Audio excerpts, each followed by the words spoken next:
Afternoon, everybody.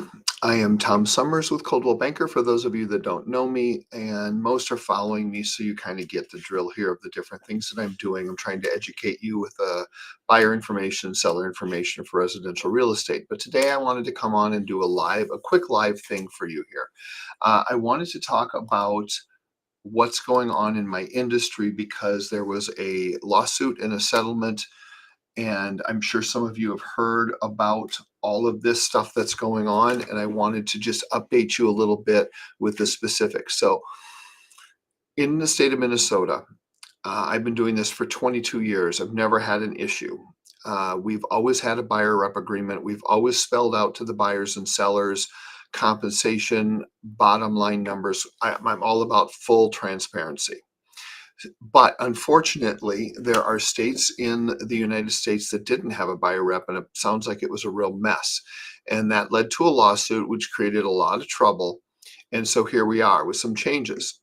Now, one of the things I've always done in my career is I would always have people sign um, an agency form, which basically explains to them how I would represent you if I was going to represent you. And I would show them a couple of houses, make sure that we wanted to work together, that they were comfortable with me, I was comfortable with them, and we would move forward. I'd find them a house.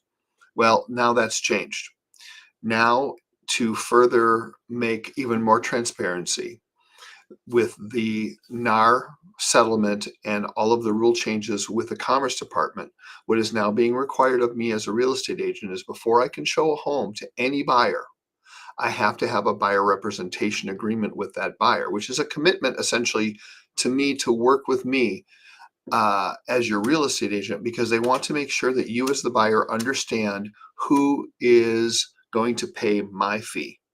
Now, everything is negotiable, and most sellers, or I should say many sellers, will still continue to pay my broker and myself part of the commission as a buyer's agent representing you, the buyer. But in some situations, we might find ourselves where the seller is like, no, I'm not paying anything out. Well, then at that point, you would have to negotiate with me to pay my fee to represent you. So it's not something that I want you to be scared of.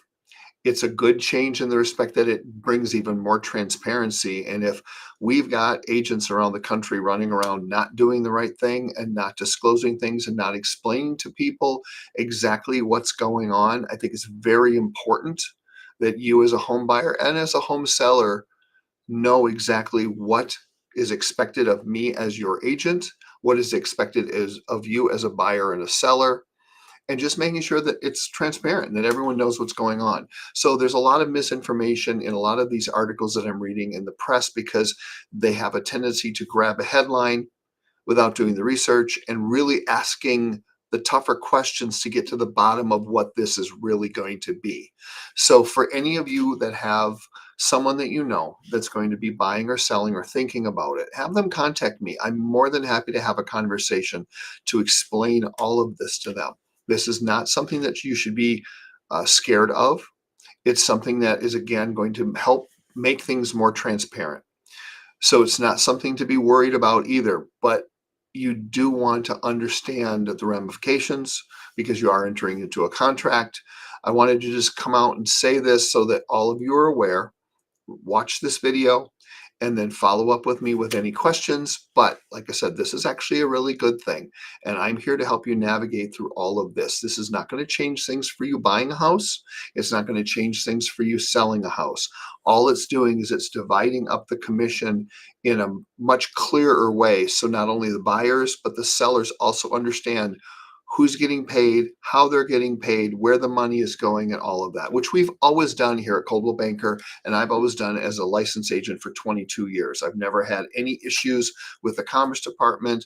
I haven't been in any arbitration. I have never been sued. None of that. I've got a perfect track record, and most of the people that I work with, same exact thing. In Minnesota, we've always done it right. But like I said earlier, in some states, from what I understand, there were not buyer representation agreements and there wasn't a lot of disclosure. So there was some problems. We want to, as professionals, continue to make the best choices to advocate for our clients with full transparency to make sure that everyone knows what's going on. So that in a nutshell is what the deal is right now. So if you read anything online, please, if you have questions, reach out to me. I'll be more than happy to answer any questions you have. Have a wonderful week. It's Monday, the 19th of August, and I hope that you guys